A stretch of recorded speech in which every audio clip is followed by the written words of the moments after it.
अस्सलामुअलैकुम व्यूअर्स, कैसे हैं मेरे डियर स्टूडेंट्स। जी जी अल्हम्दुलिल्लाह आई एम बैक। लास्ट हमने वीडियो बनाई थी पार्ट्स ऑफ स्पीच पे।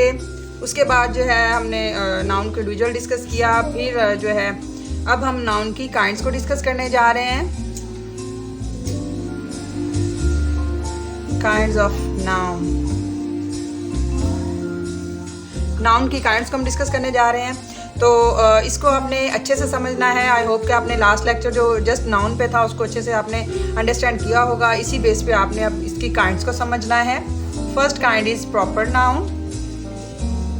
प्रॉपर नाउन को उर्दू में आप लोग इसम मुआरफा भी पढ़ चुके होंगे।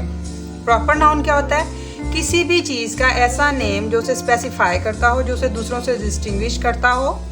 For example Haris, Lahore, Dell. जी, इसमें अब हारिस जो है वो एक प्रॉपर नेम है किसी भी शख्स का, किसी भी बॉय का अगर ये नेम है तो उसी से ये जो है लिंक करता है, ना कि हर शख्स को हम हारिस के नाम से पुकार सकें। इसी तरह लाहौर एक सिटी है। हर शहर को हम, दुनिया में कोई इतने सारे शहर हैं, हर एक को लाहौर नहीं कह सकते। इसी तरह जो है डेल है, कंपनी का नेम है, तो इससे रिलेटेड कोई चीज़ होगी तो हम उसी को जस्ट उसके नाम से जो है कम्प्रीहेंड करेंगे, ना कि हर चीज़ को हम डेल का नेम देंगे। तो इसलिए हम इसे प्रॉपर नाउन कहते हैं। Means it makes them different from other things. ठीक है। उसके बाद है कॉमन नाउन। कॉमन नाउन को इसम नकरा क्या कहा जाता है, आपको पता है। मतलब कि ऐसा नेम किसी चीज़ का जो कि जनरलाइज्ड हो, जो कि हर चीज़ को दिया जा सकता हो, जिससे रिलेटेड चीज़ें जो है वो एक ही क्लास की हों और वो काफ़ी सारी हों और उनमें से किसी एक को हम डिस्टिंग्विश ना कर सकें। जैसे कि बॉय या गर्ल जो है दुनिया में काफ़ी सारे हैं, सिटीज़ दुनिया में काफ़ी सारे हैं, पेन दुनिया में काफ़ी सारे हैं। अब ये क्या है? जनरलाइज्ड हैं। दुनिया में काफ़ी सारे पेन्स भी हैं, काफ़ी सारे सिटीज़ भी हैं, काफ़ी सारे बॉयज़ भी हैं, गर्ल्स भी हैं, मुख्तलिफ चीज़ें होती हैं। तो इनको हम कॉमन कहेंगे। जब तक इन्हें हम इनके प्रॉपर नेम्स नहीं देंगे तब तक ये प्रॉपर नाउन्स नहीं बन सकते। ठीक है। उसके बाद third one is countable noun. Countable noun क्या होता है? ऐसा नाउन, ऐसी किसी चीज़ का नेम जिसे हम काउंट कर सकते हैं। ऐसी चीज़ें जिनको हम काउंट कर सकते हैं उनको हम काउंटेबल नाउन्स कहते हैं। फॉर एग्जांपल बुक, बुक्स को हम काउंट कर सकते हैं। पेंसिल्स, पेंसिल्स को भी हम काउंट कर सकते हैं। उस तरह पेपर है तो पेपर को भी हम काउंट कर सकते हैं। ठीक है। ये क्या है? काउंटेबल नाउन्स है। इनको हम काउंट कर सकते हैं। One by one we can count them. उसके बाद फोर्थ वन जो इसकी काइंड है नाउन की, वो है अनकाउंटेबल नाउन। अनकाउंटेबल से ही पता चल रहा है ऐसा नाउन, ऐसी चीज़ जिसको हम काउंट नहीं कर सकते। बिल्कुल uncountable noun. For example milk, rice, इनको हम क्वांटिटीज़ में, अमाउंट्स में तो जो मेजर कर सकते हैं, डिस्क्राइब कर सकते हैं, लेकिन हम इन्हें वन बाय वन काउंट नहीं कर सकते जिस तरह बुक, पेंसिल या पेपर को कर सकते हैं। तो इसको हम अनकाउंटेबल कहेंगे। वाटर है या सैंड है। कभी सैंड को काउंट किया है आपने? जी बिल्कुल, क्योंकि ये अनकाउंटेबल नाउन है। इसे हम कैसे काउंट कर सकते हैं? आई होप यहाँ तक आपको अच्छे से समझ आ गई होगी।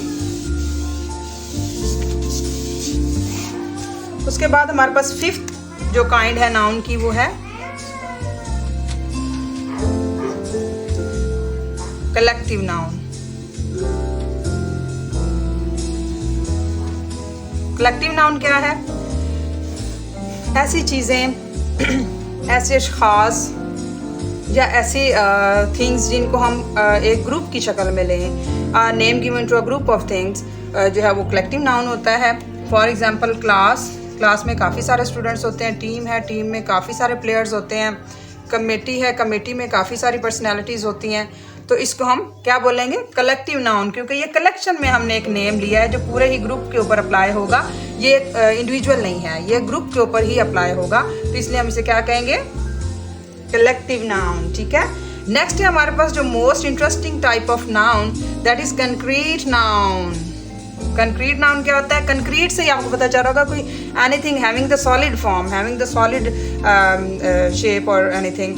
तो कंक्रीट नाउन जो है ऐसे नाउन्स के लिए हम यूज़ करते हैं, ऐसी चीज़ों के लिए हमने यूज़ करना है जो कि सॉलिड फॉर्म रखते हैं, जिन्हें हम अपनी सेंसेस के ज़रिए देख सकते हैं, टच कर सकते हैं, ठीक है। Concrete means anything having a definite shape and we can touch them even. तो कंक्रीट नाउन की हम एग्जांपल किस तरह से दे सकते हैं कि जिसे हम टच कर सकते हैं। फॉर एग्जांपल पेपर है, इसे हम टच कर सकते हैं, बिल्कुल कर सकते हैं। बैग है, इसे हम टच कर सकते हैं, कर सकते हैं। मेरे हाथ में बोर्ड मार्कर है, इसे हम टच कर सकते हैं, कर सकते हैं। इसी तरह से कोई भी कॉपी है, कोई भी आपका घर की कोई चीज़ है, आपकी क्लास की कोई चीज़ है, बॉटल है फॉर एग्जांपल, उसे हम टच कर सकते हैं। तो ये क्या है, कंक्रीट नाउन्स हैं। उसके बाद जो 7th इसकी काइंड आती है नाउन की, वो है abstract noun. Abstract noun you must know that it's the opposite to concrete noun. Concrete noun को हम टच कर सकते हैं, जो चीज़ें कंक्रीट नाउन रखती हैं उनको हम टच कर सकते हैं।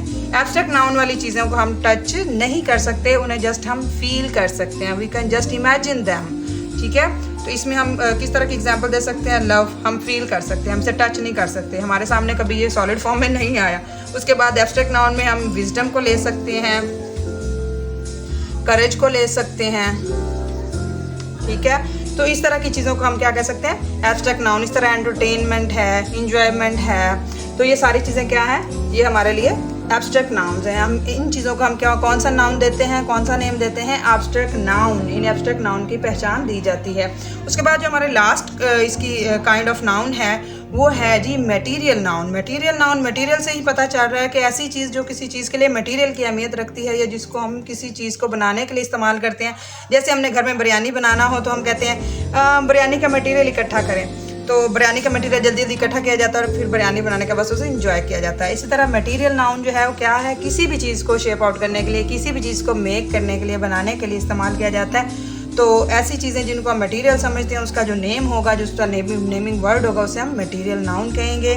फॉर एग्जांपल ब्रिक्स हैं, ब्रिक्स से हाउस बनता है, ठीक है। पेजेस हैं, सॉरी पेपर्स हैं, तो उससे एक बुक या नोटबुक बन सकती है। इस तरह जो है स्टिक्स हैं, उस लकड़ियों के जैसे पीसीस वगैरह होते हैं, उनको हम कोई भी चारपाई, बेड वगैरह, चेयर टेबल बनाने के लिए इस्तेमाल कर सकते हैं। तो ये सारी चीज़ें क्या हैं कि ये ही हमारे लिए जो है मटेरियल नाउन की अहमियत रखती हैं। तो हम अच्छे से समझ सकते हैं कि इस तरह से नाउन को हम डिवाइड कर सकते हैं डिफरेंट काइंड्स में, और इसकी हेल्प से हम अपना सेंटेंस स्ट्रक्चर आउट कर सकते हैं। नाउन के बारे में मैंने लास्ट भी कहा था कि कोई भी प्रॉपर सेंटेंस, कोई भी सिंपल सेंटेंस जिसकी अंदर जो है सब्जेक्ट, वर्ब और ऑब्जेक्ट ना हो, वो सेंटेंस मुकम्मल नहीं होता, वो मुकम्मल सेंस नहीं देता, वो हाफ सेंस रखता है। तो नाउन एक बहुत ही इम्पॉर्टेंट जो है पार्ट ऑफ सेंटेंस है, और इसको आपने अच्छे से क्लियर करना है। आई होप कि जो मैंने अभी आपको काइंड्स बताई हैं, आपसे डिस्कस की हैं, आपको अच्छे से समझ आई होंगी। अब आपने इनको अच्छे से जहन नशीन करना है और मुझे फीडबैक में बताना भी है कि आपको कितनी समझ आई है, ठीक है।